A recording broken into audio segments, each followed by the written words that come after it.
Hey, this is Brian Dietrich of Reid, Hyundai and Genesis of Cartersville, and next to me is the brand new 2021 G70.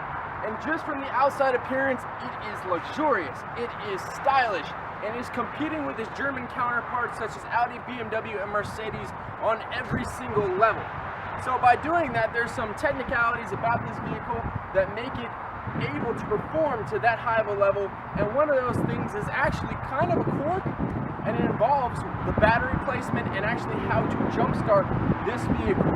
In the case that you go and purchase a battery from somewhere and it's faulty, maybe you are out and you left your lights on for whatever reason, you want to be able to drive this vehicle. You don't want to just be sitting there on the side of the road, because that could be potentially dangerous for you, your passengers, and other people out on the road. So, without further ado, I'm going to get into the tutorial, kind of show you how things are done, and so you can get on the road in your G70 and turn some heads.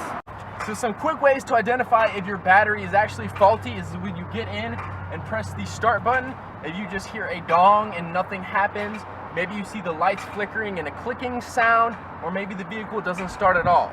So what you're going to want to do in that situation is, first off, make sure your key is in here and see whether or not your key is the problem. So what you're going to want to do is take your key, push it to the push start button, and you're going to want to press. If it doesn't start then what you're going to want to do is make sure that your vehicle is in park. I prefer to also turn the parking brake on just for being safe. And you're going to want to identify the hood latch release, which is right here underneath the driver's side dash, just to the left of your feet. You're going to want to pull it towards you one time, and you'll hear the hood latch unlatch.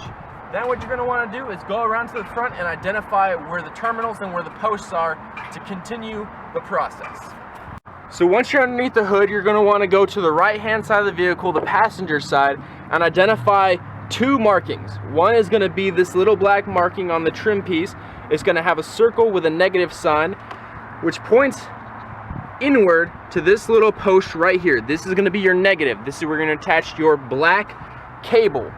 Over here, you're going to have a little red plus sign. That's your positive terminal. So what you're going to want to do is, you see this one right here, but in order to access the positive terminal, what you're going to want to do is put your fingers right here, kind of on this lip, and then there'll be a little clamp right here. You're going to push in to detent that clamp, and it's going to push right up. Then what you can do is just lift up, shimmy out, and actually something that's really nice about this, if you turn this over, you can see the whole circuit board here, your fuse box and all the different fuses. So if you have any fuses that have blown, you can check them all and replace them and know which ones are feeding to which point of your vehicle. So you're going to see right here, turning over the cover, you're going to see this little plus sign. That is this little piece of metal right here, a very thin piece of silver metal. And what you're going to want to do is, once you identify this metal and this post right here, you're going to want to take a rag, make sure your hands are completely dry. You don't want to be messing with electricity with wet hands. It is a conductor. Then what you're going to want to do is, you're actually going to want to take your cables, and you're going to take the red cable and attach it right there to this little plug. I'm not going to do it right now, but you're just going to open up and attach to your vehicle, and then whatever the other vehicle is or a good battery is, you're going to want to attach the red cable to theirs. The same thing, the plus side. Then what you're going to want to do is, once you've attached both the positive cables, you're going to want to come take the negative cable and just attach it right there. Make sure it's not touching any plastic. There's these little teeth on here that make it a little bit easier to grip on there. You've got it perfectly set on there. You're going to want to do the same thing on whatever vehicle is helping you jump off. Then what you're going to want to do is wait about 10 to 30 seconds with their vehicle running. And what that's going to do is, that's going to enable the battery on their car to continue charging, as well as push some juice into your vehicle. And once that 30 seconds is up, you're going to want to get in your vehicle with your key. I recommend holding in your hand just in case maybe the battery and the key was the original problem, but just to be safe, take the battery in the key, hold it up, and press the push start button. Then what you're going to want to do is come out here, detach the batteries. After the vehicle's been started, you're going to detach them in the reverse order of what you took them off. So you're going to want to take the negative off both of them, then the positive off both of them. Make sure these do not touch each other, because if they do, you can electrocute yourself, especially if you didn't do this step where you made sure your hands were dry. Then what you're going to want to do is just take this cover that had the fuse diagram on it, flip it upside down, and you're going to see these two clips in the back. You're going to want to kind of angle them in there like so.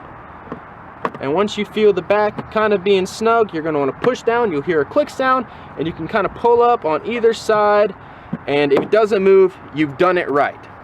So that's how you're going to be able to jump start your car. And the last step you're going to have to do is just close your hood and drive on your merry way. So like I mentioned, the battery placement on this vehicle is a little bit quirky, and I'm going to show you exactly where it is, just for information purposes and kind of an idea of why they do it. So the reason why they put it in the trunk, which is actually a pretty cool reason, is to balance the weight of the engine as much as possible. The engine can range anywhere from 300 to 700 or 800 pounds. You don't want all that weight in the front, especially if you got an 80 to 100 pound battery up there too. It just doesn't make sense. So what they did, and a lot of the German car brands do it too, and Genesis figured if they're going to be competing or surpassing a lot of these German car brands when it comes to performance and handling, they're going to emulate and they're going to actually improve upon their innovations. So I'm going to show you where it is. It's right here in the back. You're going to want to lift up this little cover here. We'll give you a little looks over. You're going to lift this cover up, and there's actually some tools here. These tools are kind of heavy, so just put those aside if you want to take a look, and you're going to see that the battery is actually right underneath the tire. It is in the weirdest location, but it's central to the car. It's dead center and right in the back, so it's going to balance the weight of the engine perfectly. But in order to get to it, you're going to have to take the tire off and do all this nonsense. It just makes sense to do it from the terminals in the front in order to be safe as well as be efficient as possible. Now that you kind of understand the madness of keeping the engine and the battery separate, it's all for that balance. It's all for creating an optimal cooling for the engine and keeping it at peak performance. Hopefully you can appreciate the nimbleness and all the engineering that's gone in this vehicle, and possibly want to come in and take a look for yourself. As well as I hope that being able to show you where the battery terminals were up here will ensure that you, your loved ones, and other people on the road are as safe as possible. You spend as little time on the side of the road and the most time driving and actually enjoying your vehicle. So on that note, I hope you guys have a great day. Be safe out there, and remember, nobody beats a Terry Reid deal.